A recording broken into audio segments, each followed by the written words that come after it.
Hi అండి, welcome to my channel. ఈరోజు మనము ముల్లంగి పల్లి పచ్చడి ఎలా చేసుకోవాలో చూసేద్దాం. చాలా రుచిగా ఉంటుంది. వేడి వేడి రైస్, రాగి సంగటి, టిఫిన్స్ లేక అన్నిటిలోకి కూడా మీరు కూడా ఒకసారి తప్పకుండా ట్రై చేయండి. దాన్ని ఇప్పుడు ఎలా ప్రిపేర్ చేసుకోవాలో చూపించేస్తున్నాను. స్టవ్ మీద ప్యాన్ పెట్టుకొని స్టవ్ వెలిగించుకొని 1 కప్పు పల్లీలు, మీరు కారం ఎంత తినగలరో చూసుకొని దాన్ని బట్టి పచ్చిమిర్చి యాడ్ చేసుకొని ఇదంతా కూడా బాగా ఫ్రై అయ్యేంత వరకు ఫ్రై చేసేసుకుందాము.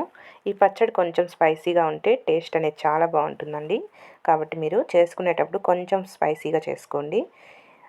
ఈ విధంగా బాగా వేయించుకొని బాగా వేగిన తర్వాత ఇందులోకి లైట్గా ఆయిల్ని యాడ్ చేసుకొని ఫ్రై చేసుకుంటే పచ్చడి అనేది మరింత టేస్టీగా ఉంటుంది. ఈ విధంగా బాగా ఫ్రై చేసుకున్న తర్వాత కొద్దిగా ఆయిల్ని కూడా యాడ్ చేసేసుకుందాం.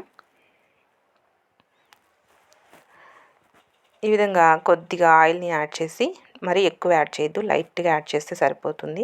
యాడ్ చేసి ఈ పల్లీలంతా మరొకసారి బాగా కలిపేసుకొని దీన్ని అంతటిని కూడా ఒక సపరేట్ గిన్నెలోకి తీసేసుకొని పక్కన పెట్టేసుకుందాము.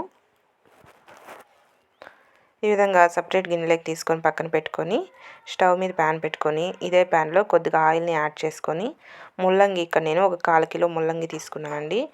వాటిని పైన పీల్ అంతా కూడా తీసేసి ఈ విధంగా చిన్న చిన్న ముక్కలుగా కట్ చేసుకొని ఈ ముల్లంగి కూడా యాడ్ చేసి ఇదంతా కూడా బాగా ఫ్రై అయ్యేంత వరకు ఫ్రై చేసుకోవాలి.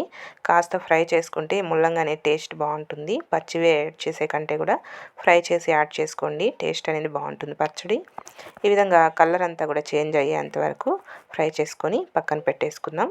ఇప్పుడు పచ్చడి ప్రిపేర్ చేసుకోవడానికి ముందుగా ఒక మిక్సీ జార్ తీసుకొని ఇందులోకి వేయించుకున్న పల్లీలు, తెల్లగడ్డపాయలు ఒక 5 లేదా 6, అలాగే రుచికి సరిపడా సాల్ట్ని యాడ్ చేద్దాం. యాడ్ చేసి ఇందులో చిన్న చింతపండు, నిమ్మపండు సైజ్ అంత చింతపండు వాటర్లో నానబెట్టానండి. దాన్ని యాడ్ చేసి కొద్దిగా వాటర్ని యాడ్ చేసి ఇది మెత్తగా మిక్సీకి పట్టేసుకుందాం. మరీ సాఫ్ట్గా అయిపోవద్దు. ఈ విధంగా మిక్సీకి పట్టేసుకొని ఇందులోకి మనం ఇందాక వేయించుకున్న ముల్లంగి కూడా యాడ్ చేసేసుకుందాము.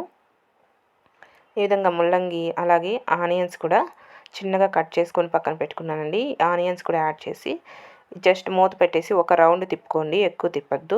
ఒక రౌండ్ అలా తిప్పుకుంటే మనకి పచ్చడి అనేది పర్ఫెక్ట్గా రెడీ అయిపోతుంది. ఇలా పెద్ద పెద్ద ముక్కలుగా మనము రైస్లో కలుపుకున్నప్పుడు నంజుకోవడానికి తగులుతూ ఉంటే టేస్ట్ అనేది బాగుంటుంది.